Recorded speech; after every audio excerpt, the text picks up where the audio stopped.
સસલું અને કાચબો. એક સમયની વાત છે. એક જંગલમાં 3 મિત્રો રહેતા હતા, વરુ, સસલું અને કાચબો. એ ત્રણેય રોજ એક જગ્યાએ મળતા. વરુ અને સસલું સૌથી પહેલા પહોંચતા હતા, પણ કાચબો હંમેશા મોડો આવતો હતો. સસલું હંમેશા કાચબા ઉપર હસતું હતું. એક દિવસ, અરે તું કેટલો આળસુ છે, મારી જેમ ઝડપથી ચાલ્યા કર. સસલાની આ વાત વરુને બિલકુલ સારી નહોતી લાગતી. એની સાથે એવી વાત નહીં કર. સાચું કહું તો તું ક્યારેય દોડવામાં એની સાથે જીતી જ નહીં શકે. એ કાચબો શું હરાવવાનો મને?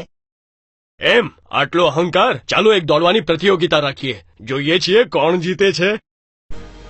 સસલું અને કાચબો એ વાત પર સહમત થયા. એમણે આરંભ અને અંતનું સ્થાન નિશ્ચિત કર્યું. પ્રતિયોગિતા શરૂ થઈ. સસલું બહુ ઝડપથી દોડવા લાગ્યું, પણ કાચબો ધીમે ધીમે પાછળ આવી રહ્યો હતો. સસલું ઉતાવળમાં ખૂબ જ ઝડપથી દોડી રહ્યું હતું. કાચબો મંદ ગતિએ પણ દ્રઢ નિશ્ચય અને એકાગ્રતાથી એનો માર્ગ કાપી રહ્યો હતો.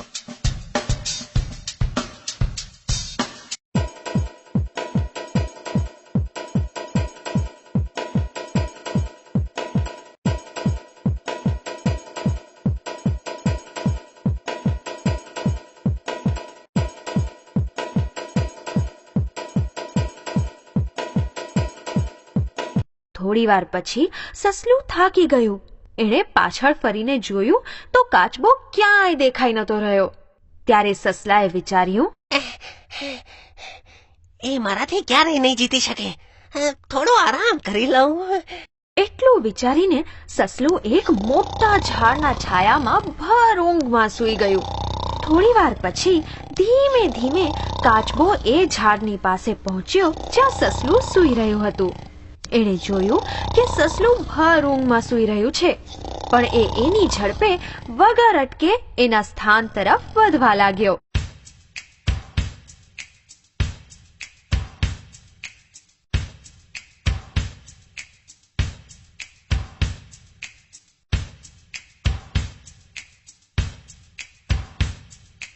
છેવટે એ એના સ્થાન સુધી પહોંચી જ ગયો. બધા જનાવરો એને અભિનંદન આપવા લાગ્યા. છેવટે તું જીતી જ ગયો, પણ સસલાનું શું થયું? ઘણી વાર પછી સસલું ઊંઘમાંથી જાગ્યું. પાછળ ફરીને જોયું તો કાચબો ક્યાંય દેખાયો નહીં.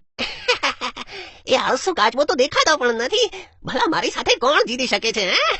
એ લક્ષ્ય તરફ દોડવા લાગ્યો, પણ અંતિમ સ્થાન પર પહોંચતા જ એ નવાઈ પામ્યું. કાચબો તો ત્યાં પહેલાથી જ પહોંચી ગયો હતો. બધા જ હસવા લાગ્યા. એ શરમાઈ ગયું. ત્યારે વરુએ સસલાને કહ્યું, જોઈ લીધું તે?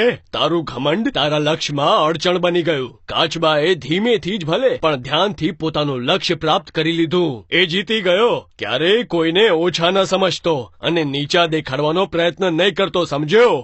દ્રઢ નિશ્ચય અને એકાગ્રતા હંમેશા લક્ષ્ય સુધી પહોંચાડે છે.